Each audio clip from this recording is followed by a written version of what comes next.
CN lab 4 exercise number 1। इसमें हमें सबसे पहले ये जो गिवन नेटवर्क है इसको इम्प्लीमेंट करना है अपने पास और DNS पैकेट्स को सेंड करना है। तो इसके लिए हम सबसे पहले सिस्को पैकेट ट्रेसर खोल लेंगे। इसमें ये जो मेरे पास नेटवर्क गिवन है ये मैं ऑलरेडी इम्प्लीमेंट कर चुकी हूँ। इसमें बेसिकली पहले मैंने एक स्विच लगाया, उसको कनेक्ट किया 2 सर्वर्स के साथ और फिर 3 PCs के साथ। सही है। इसमें जो पहला सर्वर है हमारे पास वो हमारे पास वेबसाइट सर्वर है, एज द नेम सजेस्ट। ये बेसिकली हमारी जो वेबसाइट है हमने उसको डाला हुआ है और उसको एक्सेस करने में हेल्प करेगी। सही है। सेकंड जो हमारे पास सर्वर है वो हमारे पास DHCP DNS सर्वर है। तो सबसे पहले हम इस सर्वर को खोल लेंगे और इसको कॉन्फ़िगर करेंगे। ठीक है। इसकी कॉन्फ़िगरेशन में हम सबसे पहले इसकी IP एड्रेस हम इसको असाइन कर देंगे, जो हमने असाइन किया है 192.168.1.2। ठीक है। इसके बाद हम गए इसकी सर्विसेज पे और हम गए DHCP पर। DHCP सर्विस हमने ऑन कर दी और हमने स्टार्टिंग IP एड्रेस प्रोवाइड कर दिया। बेसिकली DHCP सर्विस हमारे पास कर क्या रही है, जो अभी हमारे पास नेटवर्क में मज़ीद डिवाइसेस होंगी, मज़ीद जो हमारे पास एंड डिवाइसेस होंगी जो कि हमारे पास PC और लैपटॉप्स वगैरह हो जाएंगे, उनको ये खुद से IP एड्रेस असाइन कर देगा विदाउट एनी प्रॉब्लम। सही है। वरना हमें इसको मैनुअली असाइन करना पड़ता है। तो हमने उसके लिए IP address starting IP address दे दिया 192.168.1.10। तो इससे स्टार्टिंग ये अब एक एक करके उनको IP एड्रेस देता रहेगा। फॉर एग्जांपल पहली PC को हमारी IP एड्रेस मिल जाएगा 192.168.1.10, सेकंड को 11, फिर 12, फिर 13 एंड सो ऑन। ठीक है। इसके अलावा क्योंकि ये हमारे पास DNS सर्वर भी है तो हमने DNS सर्वर में इसी की IP एड्रेस डाल दी, ताकि जो हमारे बाकी PCs हैं जिनको IP एड्रेस ये असाइन करें उनको DNS सर्वर भी असाइन कर दे, ताकि वो इस DNS सर्वर से कनेक्ट हो जाएं और फिर बाकी जो हमारी वेबसाइट है उसको एक्सेस कर पाएँ। ठीक है। इसके बाद हम अपने वेबसाइट सर्वर पे आ जाते हैं। उसको हमने नाम वेबसाइट ही रख दिया था ताकि हमें क्लैरिटी मिले। कॉन्फ़िगर करने में कॉन्फ़िगरेशन पे जाके हमने सबसे पहले इसकी IP एड्रेस दे दिया, जो कि ऑब्वियसली अलग होगी बाकी सब IP एड्रेसेस से। फिर हम सर्विसेज पे गए और क्योंकि ये वेबसाइट सर्वर है हमारा तो हम HTTP पे गए। फिर हमने इन दोनों को ऑन कर दिया और जो हमारी इंडेक्स फाइल है उसको एडिट करके हमने माई वेबसाइट लिख दिया यहाँ पे, जो कि पहले सिस्को पैकेट ट्रेसर यहाँ पे लिखा हुआ था टू आइडेंटिफाई कि ये हमारी ही वेबसाइट है। जब खुले तो हम इसको वो कर सके कि ओके ये हमारी ही है। ठीक है। अब हम इसको क्लोज कर देंगे। अब जो है हमें, क्योंकि अब बेसिकली ये वेबसाइट कनेक्ट हो गई है हमारे PC से। सही है। अब अगर हम किसी भी PC पे जाते हैं और हम उसके डेस्कटॉप पे जाके वेब ब्राउज़र खोलते हैं,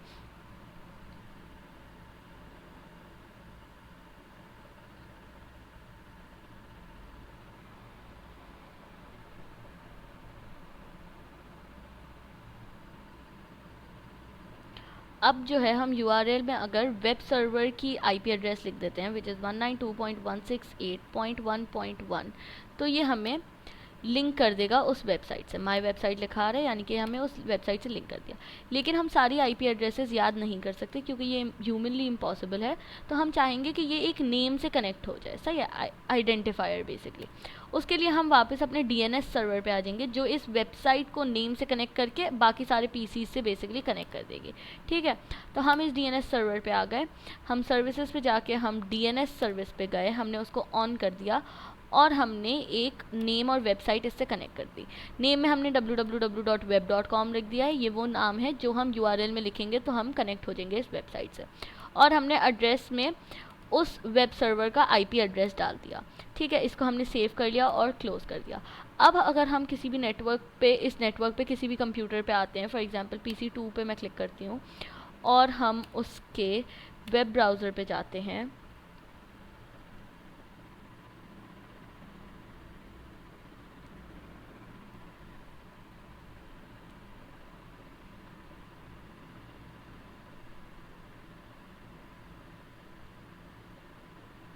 अब इस वेब ब्राउज़र में जाके अगर मैं www.web.com लिखूँगी तो भी ये मुझे उस वेबसाइट से कनेक्ट कर देगा because of my DNS server. DNS server basically ये काम नाम से कनेक्ट करने वाला बेसिकली मैं वेब सर्वर पे भी कर सकती थी। DNS सर्वर हमने इसलिए किया है ताकि अगर हमारे पास एक से ज़्यादा वेबसाइट्स हों तो उसको ये एक साथ कर सके और फिर DNS सर्वर से हम सारी नेटवर्क के सारे कंप्यूटर्स को उन सारी वेबसाइट से कनेक्ट कर सकते हैं। इस चीज़ को अब हम अगर चाहें तो सिमुलेशन भी इसकी देख सकते हैं। सिमुलेशन पे क्लिक करेंगे और फिर हम गो पे क्लिक करेंगे। अब ये PC2 से हमारी रिक्वेस्ट गई सबसे पहले स्विच पे, अब ये DNS सर्वर पे जाएगी हमारी, जो कि हमें बेसिकली रिज़ल्ट ला के वापसी PC पे दे देगा। यहाँ से रिज़ल्ट आया हमारी जो भी हमारे रिक्वेस्ट है उसका रिज़ल्ट आया और ये हमें PC2 पे मिल गया। अब हमारे हिसाब से यहाँ हमें रिज़ल्ट शो हो गया, यहाँ पे हमारी वेबसाइट हमारी PC पे खुल जाएगी और यहाँ हमें रिज़ल्ट शो हो जाएगा। लेकिन बैक एंड पे ऑब्वियसली ये हमारे वेब सर्वर से भी जाके इन्फॉर्मेशन लेगी, तो ये रिक्वेस्ट हमारे वेब सर्वर पे भी जाएगी और फिर वेब सर्वर से रिज़ल्ट वापस आएगा। This is all for the task 1 of CN Lab 4। Thank you. CN Lab 4 question number 2, इसमें ये जो गिवन टोपोलॉजी है इसको इम्प्लीमेंट करना है, कुछ एक्स्ट्रा वेब सर्वर्स डालने हैं और फिर DNS पैकेट सेंड करके बताना है। ठीक है, तो इसके लिए सबसे पहले हम अपना सिस्को पैकेट ट्रेसर खोल लेंगे। सही है, इस टोपोलॉजी को मैं ऑलरेडी इम्प्लीमेंट कर चुकी हूँ। इसमें एक राउटर लगाया, फिर एक स्विच लगाया, 2 स्विचेस लगाए बेसिकली, फिर मज़ीद उन स्विचेस को मज़ीद स्विच से कनेक्ट किया और वो स्विच कनेक्ट हो गए आपके एंड डिवाइसेस से, जिसमें कि PC और लैपटॉप दोनों मौजूद हैं। तो हमारे पास बेसिकली एक right side of the network है, एक left side of the network है। सबसे पहले मैंने राइट साइड नेटवर्क को कॉन्फ़िगर कर लिया था, तो इसमें जो एक सर्वर है वो हमारा DHCP DNS सर्वर है। ठीक है, इसके बाद बाकी 3 सर्वर्स हमारे वेब सर्वर्स हैं। ठीक है, सबसे पहले DHCP सर्वर पे चले जाते हैं जिसको हमने कॉन्फ़िगर किया था। तो इसकी कॉन्फ़िगरेशन में सबसे पहले इसको एक IP एड्रेस असाइन कर दिया। ठीक है, इसके बाद इसकी सर्विसेज पे आए, इसकी सर्विसेज में DHCP सर्विस पे आए और ऑन कर दिया। सही है, फिर स्टार्टिंग IP एड्रेस हमने इसकी एक असाइन कर दी, जिससे कि आगे फिर बाकी सारी IP एड्रेसेस असाइन हो जाएंगी।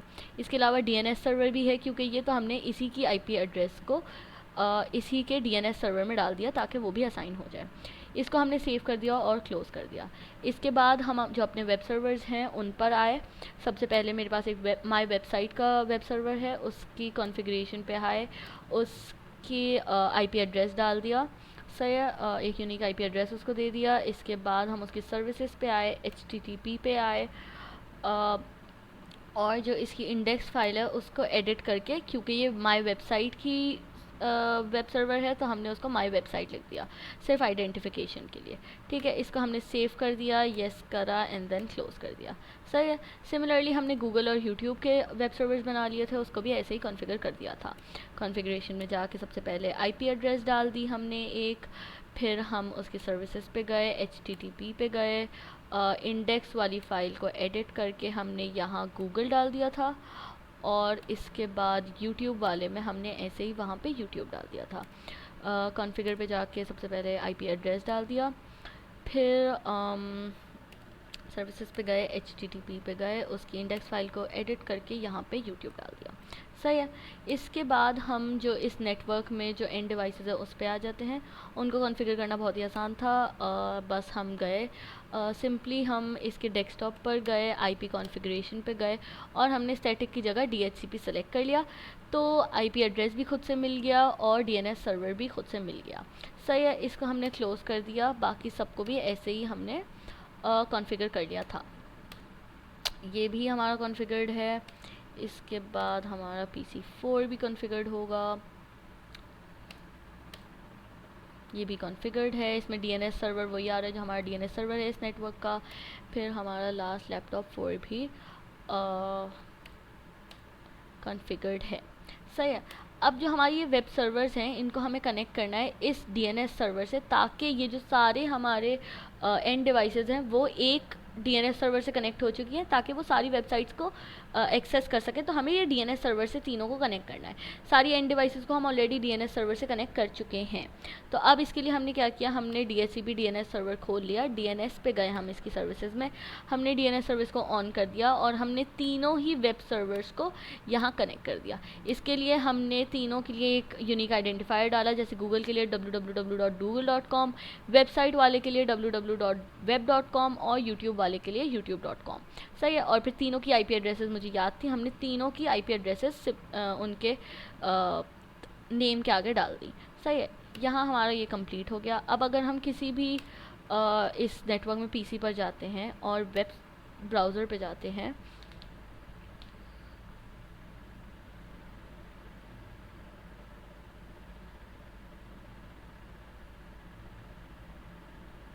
और हम वेब ब्राउज़र में किसी भी वेब सर्वर का नाम लिखते हैं, फॉर एग्ज़ाम्पल गूगल लिख देते हैं, google.com, तो ये हमें गूगल से लिंक कर देगा, वेलकम टू गूगल। इसका मतलब है ये गूगल से ही लिंक कर रहा है, इसका मतलब है ये नेटवर्क सही बना हुआ है। सही है, इसको हमने क्लोज़ कर दिया। सिमिलर वे में हमने left side of the network को भी डिज़ाइन कर लिया था। सही है, अब सबसे पहले वही DHCP सर्वर पे जाएंगे और उसकी कॉन्फ़िगरेशन पे जाके उसको एक यूनिक IP एड्रेस असाइन कर देंगे। सही, ये हमने IP एड्रेस दे दिया। इसके बाद हम सर्विसेज पे गए, DHCP पर गए, जहाँ पे हमने DNS सर्वर में वही इसी सर्वर की एड्रेस को डाल दिया था, IP एड्रेस को डाल दिया था। हमने एक स्टार्टिंग IP एड्रेस दे दिया इसको और हमने इसको सेव कर दिया। ठीक है, इसके बाद हम जो हमारा फेसबुक का सर्वर, हमने एक और वेब सर्वर बनाया है, उस पर गए उसको कॉन्फ़िगर करने के लिए, उसको भी हमने एक IP एड्रेस दे दिया। फिर हम सर्विसेज पर गए, HTTP पर गए, इन दोनों को ऑन कर दिया और इंडेक्स की जो फाइल है उसको एडिट करके उसको फेसबुक कर दिया। ठीक है, अब हमने क्लोज़ कर दिया। अब हमें इस वेब सर्वर को DNS सर्वर से अपने कनेक्ट करना है, तो हम DNS सर्वर पर दोबारा गए और हम DNS वाले सर्विसेज पे आके ऑन करके हमने फेसबुक को यहाँ कनेक्ट कर दिया। IP एड्रेस फेसबुक सर्वर का डाल दिया था और नेम में www.facebook.com डाल दिया। इसके बाद हमने सिमिलर वे में जैसे पहले किया था वैसे ही इन सारी एंड डिवाइसेस को भी कॉन्फ़िगर कर लिया। डेस्कटॉप पे गए, IP एड्रेस पर गए, IP कॉन्फ़िगरेशन पर गए, स्टैटिक की जगह DHCP सेलेक्ट किया और ये सब बाकी सब खुद हो गया। DNS सर्वर भी हो गया और IPv4 एड्रेस भी हो गया और सबनेट मास्क भी आ गया। बाकी सबको भी ऐसे ही कर लिया था। IP कॉन्फ़िगरेशन ये भी कॉन्फ़िगर्ड है।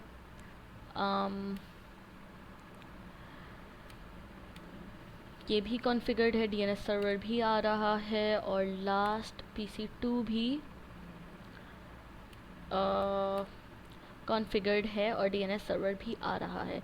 अब सेम वे में अगर हम किसी भी इस PC पर जाते हैं, सही है, और हम इसके वेब ब्राउज़र पर जाते हैं और हम फेसबुक के सर्वर को एक्सेस करने की कोशिश करते हैं यूजिंग द नेम, तो ये हो जाएगा हमारे पास।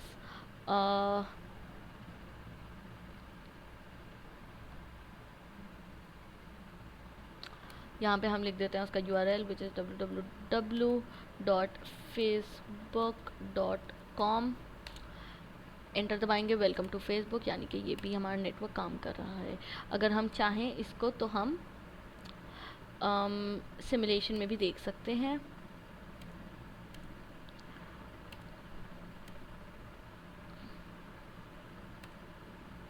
प्ले कर दें तो PC1 से हमारी रिक्वेस्ट गई, अब वो स्विच पे जाएगी, फिर हमारे DNS सर्वर पर जाएगी, DNS DHCP सर्वर 2 पर जाएगी जो इस नेटवर्क के लिए है, और फिर हमें उसका रिज़ल्ट मिल जाएगा। पहले इस स्विच पे जाएगा, फिर दूसरे स्विच पे जाएगा और फिर PC पर आ जाएगा, PC1 पर हमारा रिज़ल्ट शो हो जाएगा।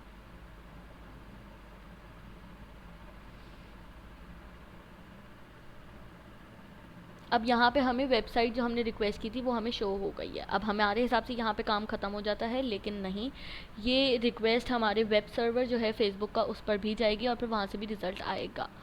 ठीक है, this is all for task 2 of CN Lab 4। Thank you.